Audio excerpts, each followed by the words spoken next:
انگور درخت حقیقی من ایسم و می پیر باغبانه. هر شاخی که از منه و میوه نوره می پیر اونه ووینه و هر شاخی که میوه اوره اونه حرس کنه تا زیادتر میوه باوره. شما الان به خاطر کلامی که شما را بگفتم پاکی دی.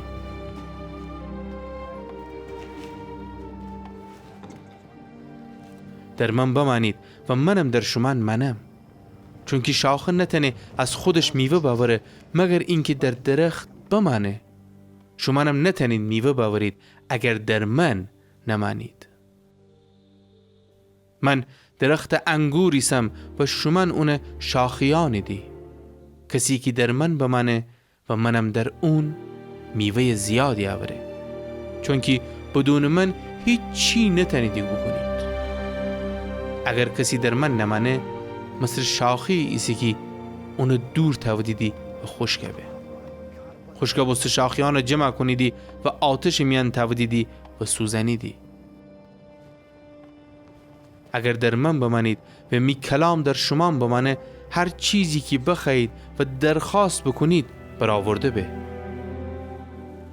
می پیر جلال در انه که شما میوه زیادی باورید و اتویی می شاگرد بیدی. هتو که می پیر مرا دوست داشتی منم شما را دوست داشتیم. در می محبت بمانید. اگر می احکام بدارید در می محبت منیدی، حتی که من می پیر احکام بداشتم و در اون محبت منم. عرفان شما را بگفتم تا می شادی در شما بیه و شمی شادی کامل ببه. می حکم انه که همدیگر محبت بکنید، حتی که من شما را محبت بگودم.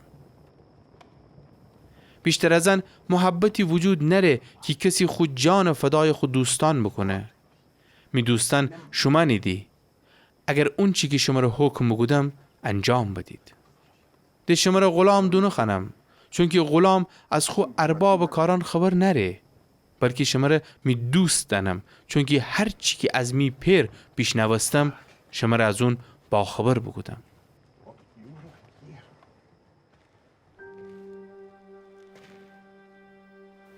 شما نیبید که مرا انتخاب بگودیدی، بلکه من شما را انتخاب بگودم و قرار بنم که بشید و میوه باورید و شمی میوه بمانه تا هرچی از می پیر به نام من بخواهید شما را فده.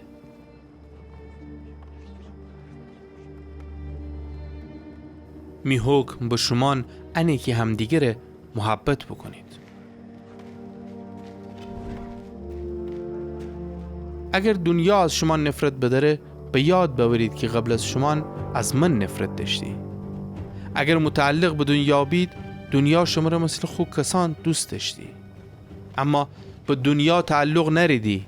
من شما را از دنیا انتخاب بکودم به خاطر انه که دنیا از شما نفرت داره. کلامیه که شما را بگفتم به یاد ببرید، غلام از خو ارباب بزرگتر نیه. اگر مرا آزار بدهیدی شمی امرم حتو کنیدی و اگر می کلام بداشتیدی شمی کلام هم دریدی. اما همه کاران می نام وستی شمی امر کنیدی، چون که اونی که مرا اوسیه گوده اونه نشناسیدی. اگر نمو بیم و اشن احرفان نزبیم گناهی نشدیدی، اما الان هیچ بهانی برای خوشن گناهان نریدی. کسی که از من نفرت بداره از می پیرم نفرت داره. اگر اوشن ری کاری نگودی بیم که بجز من کسی نگوده گناهی نشدیدی، اما الان با انکی او کاران بدهیدی هم از من هم از می پیر نفرت داریدی. اتویی که کلامی که در خوشن تورات بمو ثابت ببه که از من بی دلیل نفرت داریدی. اما چون او پشتیبان که از طرف پیر روانه به بیه، یعنی روح راستی که از پیر ورجعیه، اون خودش میوستی شهادت ده و شما هم باید شهادت بدید، چون که از اول می امره بید.